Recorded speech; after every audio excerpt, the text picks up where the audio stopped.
Hi, welcome to my chess channel. Today's date is the 13th of August 2018. I have a guest friend of mine, Adrian, a very good chess player, and we're going to be looking at a bullet chess game. Now, a few weeks ago, Adrian was not wanting to play bullet, were you, on your laptop because you were a wee bit worried that it's just going to be ridiculous. But then he ended up getting quite interested, is that correct? Yeah, quite keen on it. Well, I experienced a bit of lag on my computer, so I didn't think it was going to lend itself towards playing bullet, but I was actually surprised. I used my wife's computer at the time, and for some reason the connection speed was a bit quicker. Oh. So I was able to sort of play. You played all day though, all afternoon. Competitively with the internet connection. So, but you were really. I had a session. Yeah. You were quite sort of reluctant, weren't you? Yeah, because of the speed issue, I didn't think it was like, it was silly to play bullet chess with a slow internet connection. But once I discovered it was actually working all right, I was surprised, as I say. Then I went ahead and played it, and the insistence of you to give it a go, and the speed was okay, and then I actually quite enjoyed it, and I had my first and only session. I haven't actually gone back and played bullet chess since. I enjoyed it. It was a bit of fun. Okay, so here we go. This game was played on yesterday's date on chess.com, and chess.com have updated their software to be able to find those that are using computers or the like to play their moves, especially when their rating's not very good and they're playing like stronger than grandmaster friends of mine. Okay, so here we go. D3, obviously the Fischer move, the King's Indian, Bobby Fischer. And if you want to look at something light instead of something a bit lighter, then you may like to check out how the chess quiz that I've loaded today's date. It's just a fun quiz on cheating in chess, which is from William Huxton, international master back then so many years ago. So stop me if I'm going too fast, but at the moment we're just at the moment we're just developing here, and so black does probably the best move for black to do, which is castle long.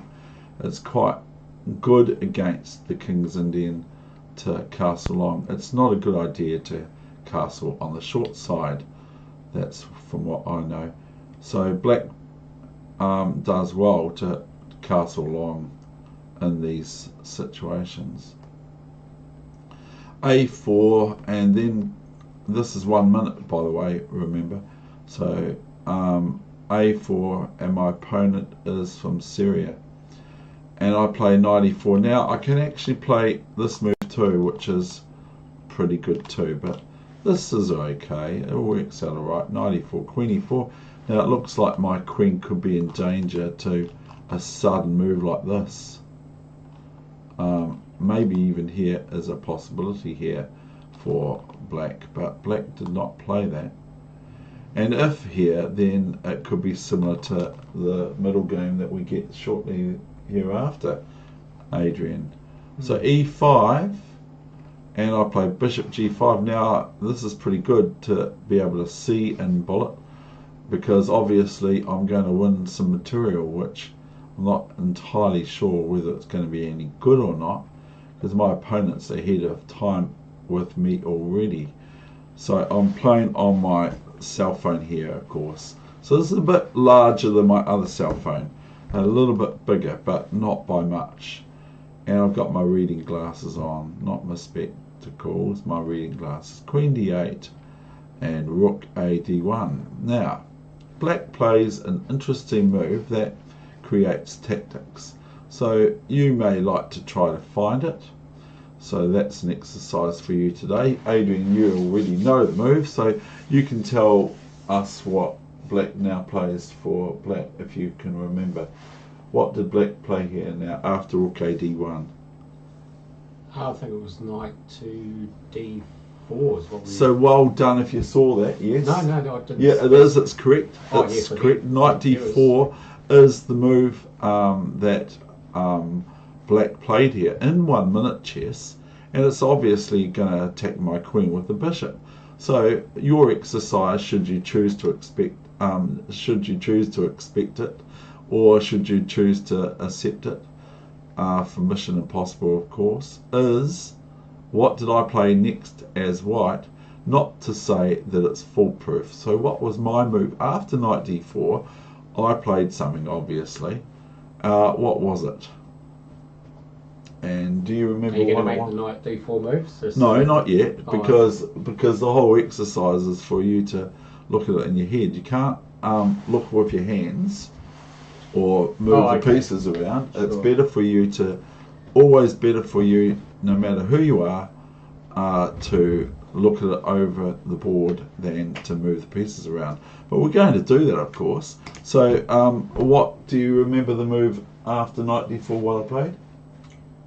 Yeah, I remember the move you played.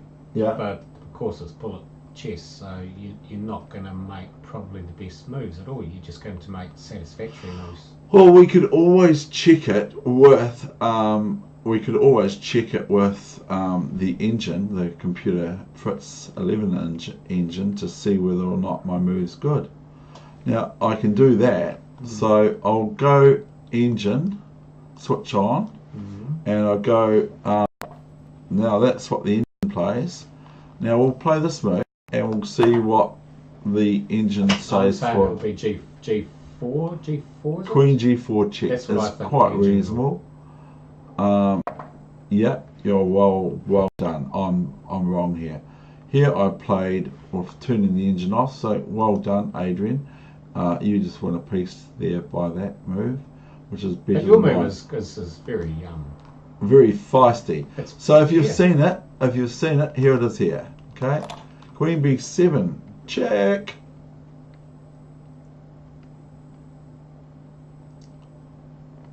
Knight D4 check. And you could have taken the pawn then too.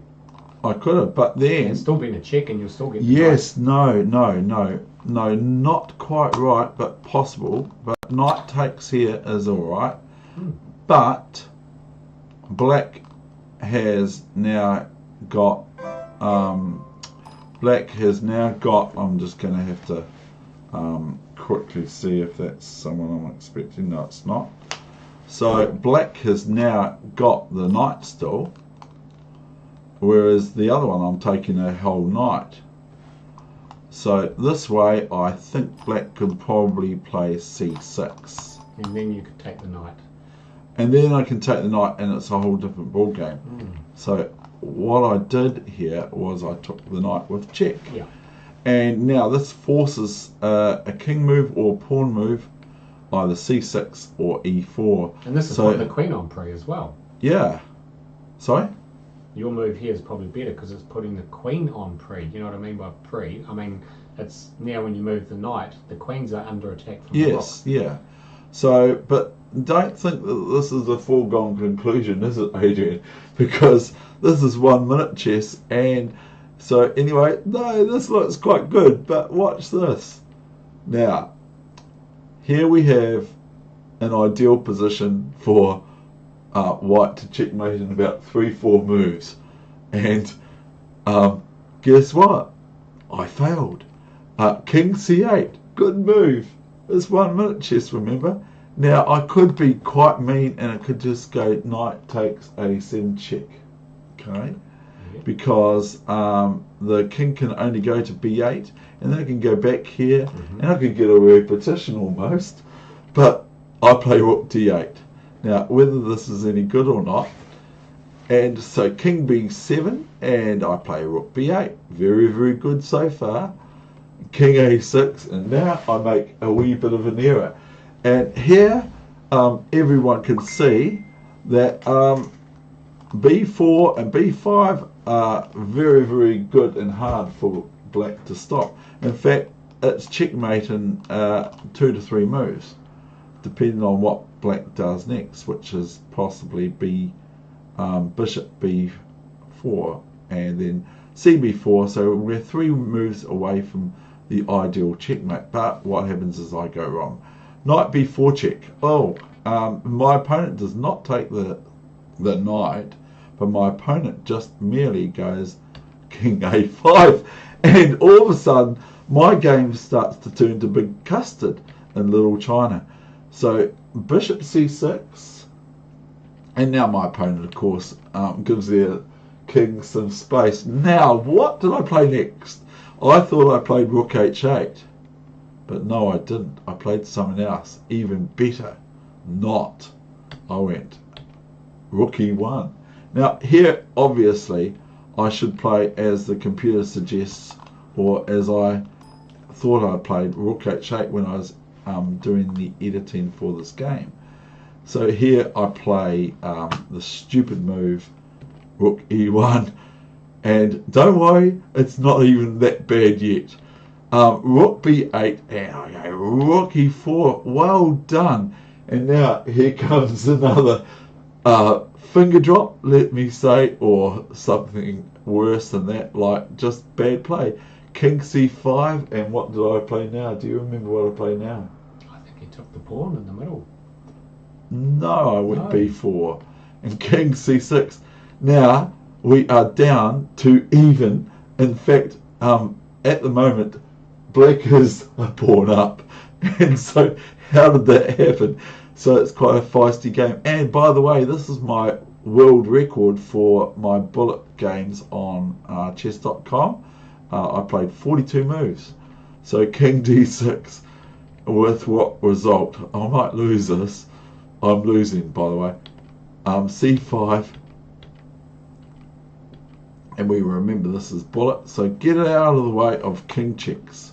So if I go here, other than taking the pawn, my king can be checked, and if I go here, it can be checked, and if I go here, which I can't go here, it can be checked, and it's checkmate, sort of thing. So I go King H3 to keep out of the way of pawn or rook checks.